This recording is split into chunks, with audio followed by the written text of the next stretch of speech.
Will admitted to me that he had with Bryshere Gray, but it was consensual, right? So I'm like, okay, so now it's starting to make sense, because I would have never believed that the way this guy's acting, something had to happen.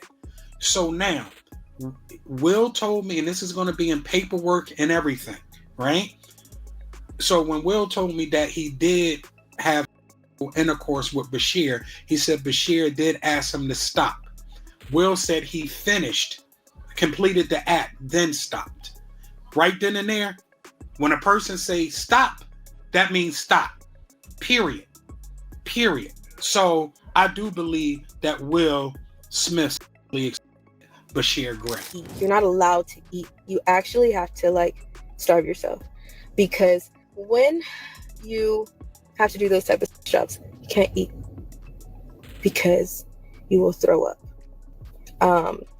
Really? A guy doing it, you will shit everywhere. He ever thinks about the victims? Nobody. The victims' lives get turned around when the predators' lives want to just get announced. You slap them on the wrist and you bring up every source of trauma for the victim. But nobody wants to stop and think about that. We're not talking about the victims that are still going through this right now with other people who are running to cover their and deleting their... Bryshere Gray and Allie Carter expose what they did to them. Bryshere Gray and Allie Carter just caused a major shakedown after they went together to reveal never-before-heard details about what they went through. Allie has actually been vocal about her experience, way before Bryshere stepped in. But baby, after being forced into doing OF, having his lawsuit against Will and Jada dismissed, and getting blackballed, Bryshere is finally ready to talk now, and he isn't holding back on anything. The worst part is, they were both very young when these things happened to them, and they've not been the same ever since. And if you've noticed, the industry has been working overtime to make us think they are crazy, just so no one will take them seriously when they finally gather the courage to start talking. But it all ends now. I robbed in Chicago for Empire. It's a damn mess. It's no other way to put it. This dude is going crazy, right?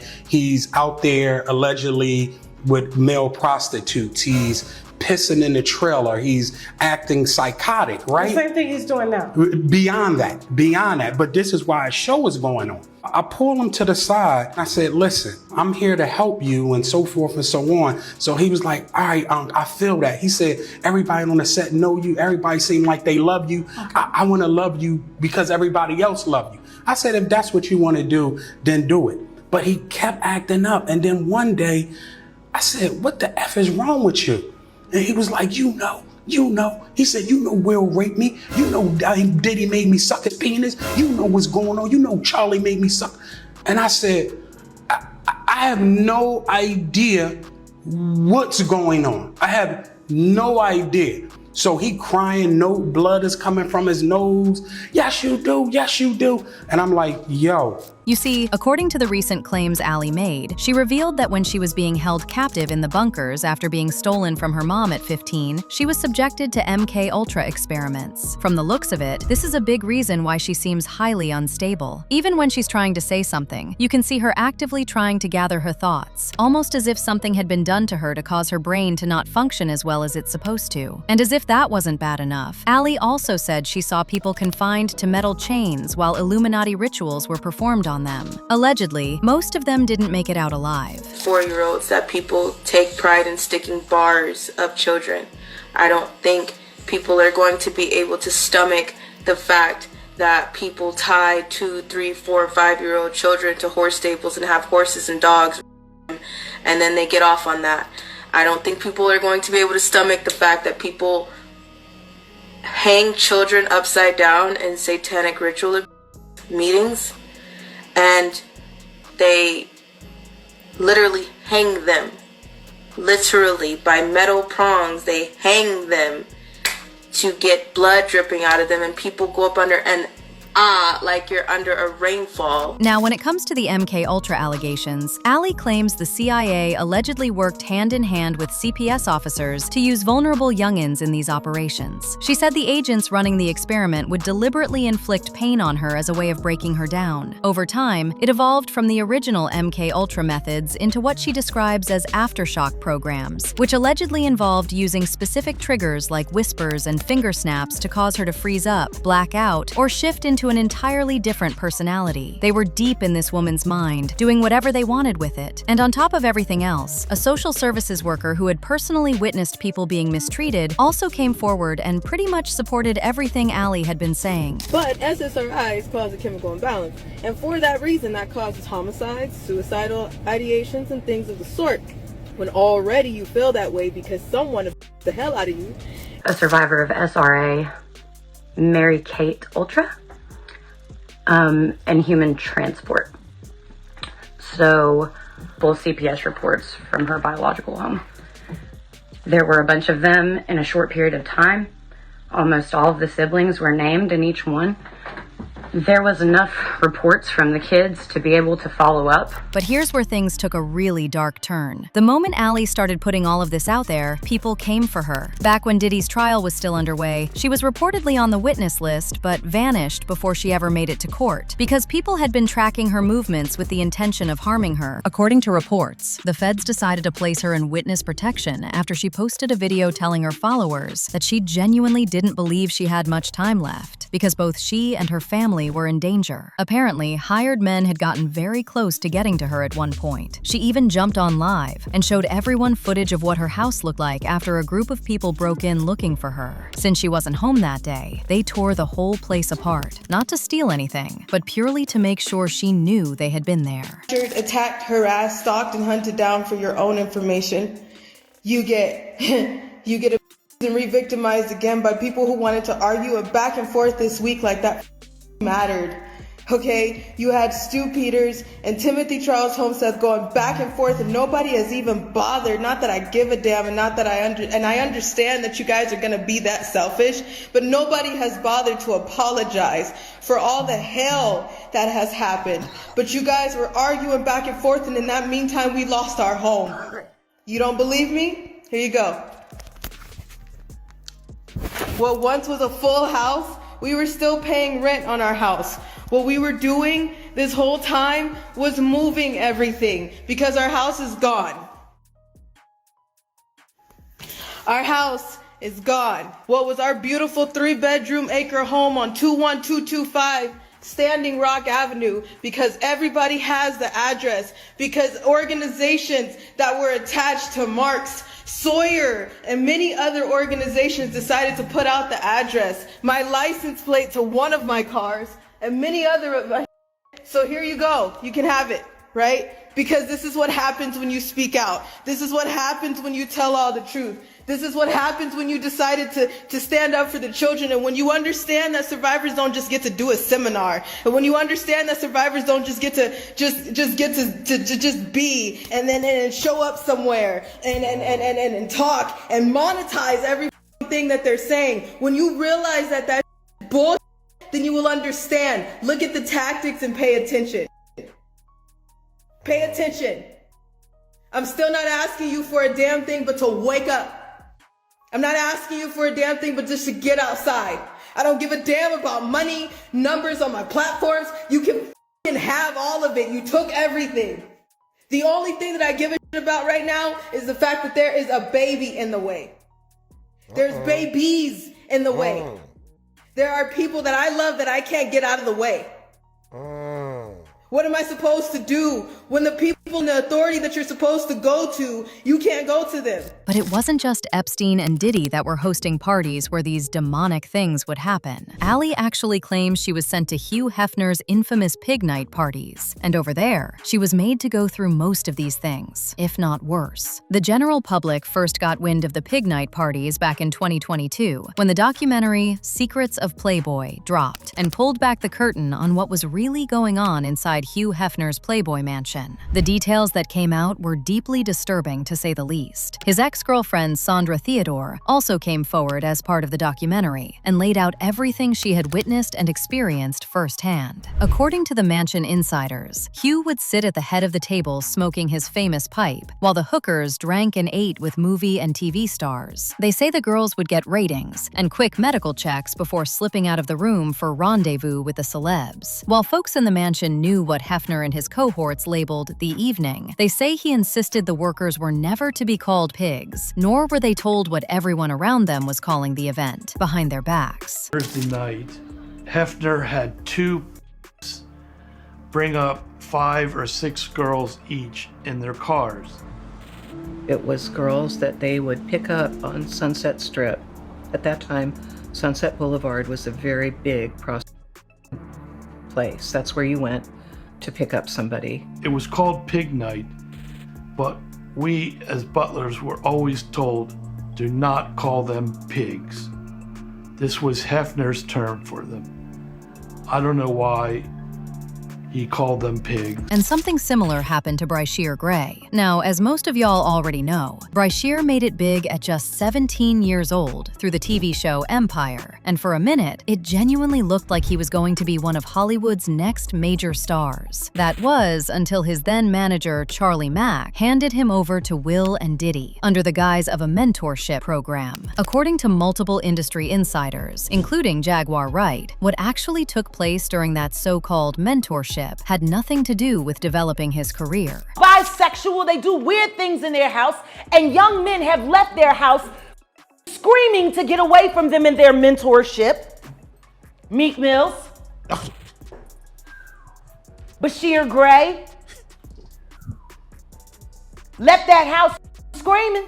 August the only one that stayed, and I guess he was really sick. He needed a dog. And right after that period ended, Bryshere was never the same person again. He went from being one of the most promising young black actors in the game to someone who was battling serious substance addiction and jumping in and out of jail regularly. In 2020, things got really bad when his then wife fled to a nearby gas station, desperately asking a stranger for help. She told police that Bryshere had strangled her and physically attacked her repeatedly to the point where she kept losing consciousness.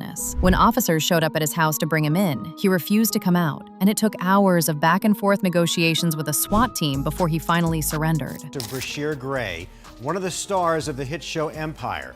Tonight, we're seeing hours of new video from his July arrest that ended with his wife flagging down police and telling them the actor had assaulted her for hours inside their Goodyear home.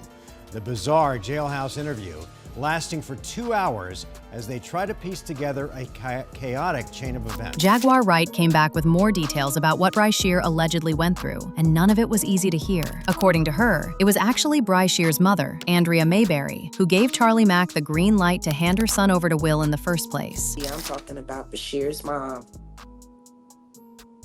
I'ma kick you in your pussy and then I'ma go to work North Philly style. And Charlie, you happy now?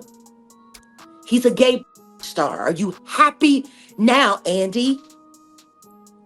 For a book that didn't sell?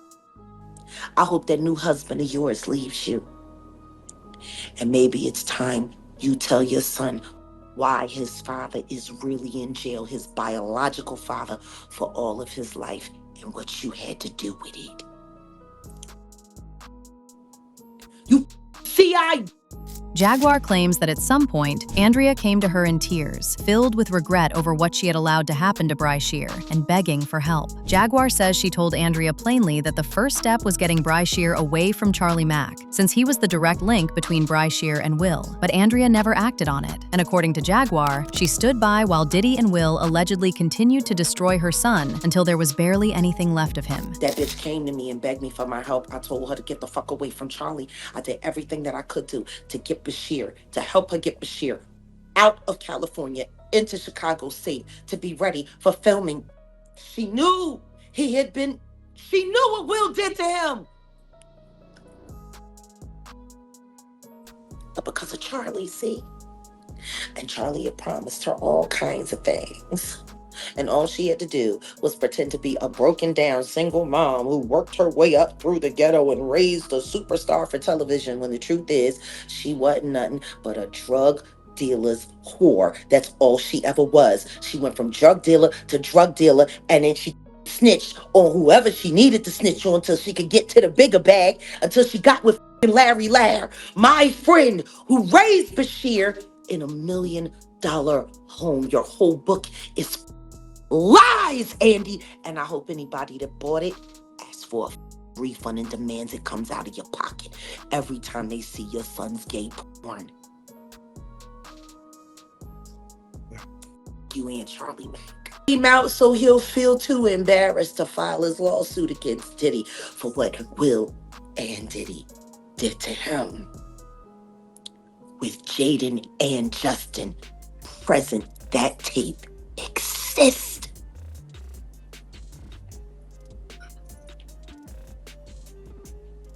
Okay. I really hope none of that baby oil was used on those kids. That would just be in bad taste. Baby oil on babies. You can't say that the flavor camp was sponsored by Johnson & Johnson. You just come on. Come on. Starting to sound that way, ain't it? No.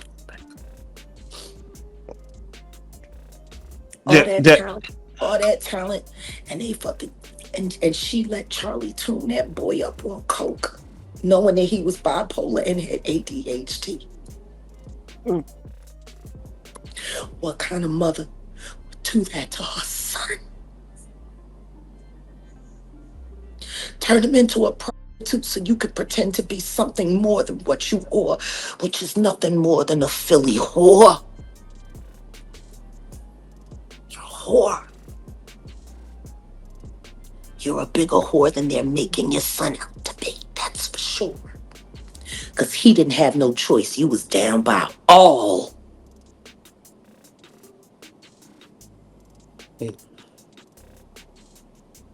I'm sorry. The Bryshere conversation for me is not easy. Because I came to Belial and I asked Belial to help me save the kids, and all he was worried about was his fucking book. Oh yeah, no, definitely. Nobody care about these kids. Don't nobody care about these kids. Now, as I said, Bryshere hasn't always been as vocal as Allie. He mostly kept the details of what happened to himself and allowed everyone to speak for him. But recently, he pulled an Allie Carter when he appeared on a TikTok live stream with his friend Chosen Wilkins to give us the details about what was done to him. And let me just say, he wasn't even trying to deny anything that we've already been told. I went to his party. I was with Johnny Blaze. Your mama tried to lie and say she was there. She wasn't even there. Covering up for Charlie, covering up for this stuff because he covering up all his. You see how I get stuck in this shit though, and it carries with me all these bad shits. That's because you didn't know. They made you do that and then try to make you. That's why they don't want you in the country. They want you to look crazy so you don't have nothing that you can't. Because so people won't believe you. But everybody already knows something ain't right. I'm gonna send you this thing from the Impressive channel, and she was talking about what Tasha K interview is. I don't know if you want to look at it, but if you don't, like thug wise is who? Charlie. That keeps them that thug. Cause you know they got locked up together in Philly before. But you see that mugshot? But Charlie be acting like he didn't put Bilal there, and like Bilal playing like they trying to create confusion. It's just weird to me because Bilal's the type of nigga. He'll do anything because he getting paid. He'll say anything. And He been around you, so he know everything. He's seen it. He tried to what's amazing is that Bilal going on here, Tasha K and TMZ talking about. Just hit me up. She just hit me up. I know. Do you want me to do the interview for you? Do you want me to not say everything but give like to say it like that it's not coming for you, but more like Well, with me and Bryshere spilled, and I know he going to. Allie and Bryshere's stories are disturbingly similar, and the fact that the industry has been trying to convince us that they are crazy when they are really not just goes to show you how messed up everyone in it truly is. One person said, "The sickness that they did to Allie Carter and all the non-adults is absolutely diabolical. All of PDF Filewood and most of the politicians and heads of corporations and banks are involved." Another person said, "I blame Bryshere's mom for selling him into the industry. She should be locked up and the key needs to be thrown away." But now I want to know your thoughts. What do you think of Allie and Bryshere linking up to expose all the evil going on in the industry? And do you think the feds will call them in for questioning? Let me know your thoughts in the comment section below. And don't forget to click here to watch this other messy video.